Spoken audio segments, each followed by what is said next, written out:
chỉ có lúa xa là ý nông cơ ni mà nghe lệ nhà cả mà huê không anani sao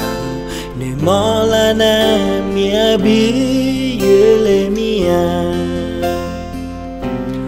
a cho lúa mà đem nhà do nó gì mà nghe hoa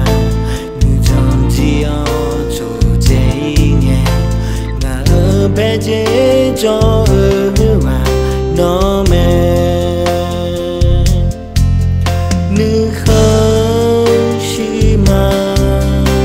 từ lòng chỉ ni cứ xem mi chỉ gì nó ra từ lên đèn mà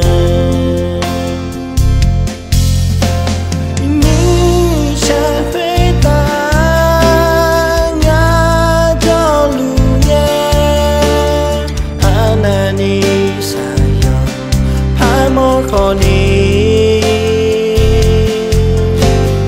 nó tha phá gu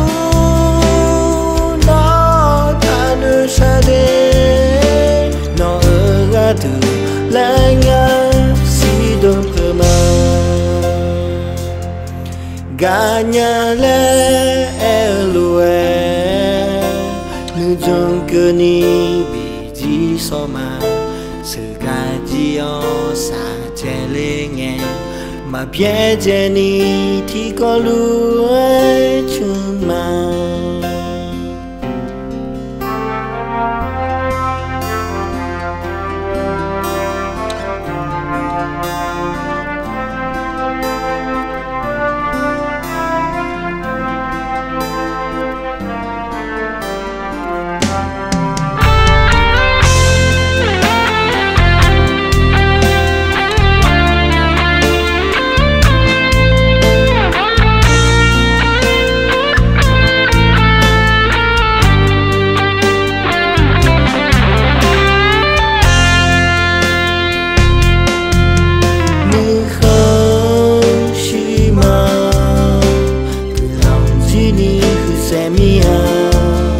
chỉ gì nó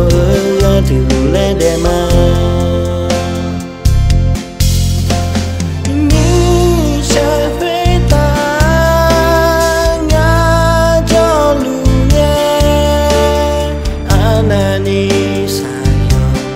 phá mô khó ní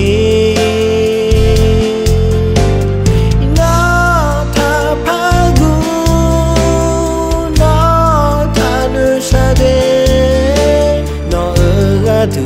lá ngã xí đồn phơ mà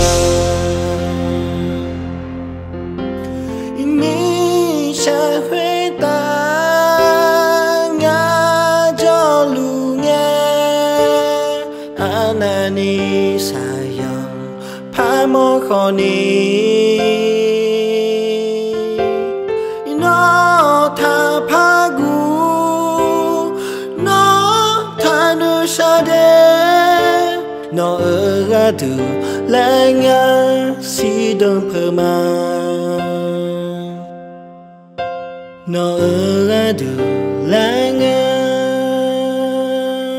xí đồn phơ mà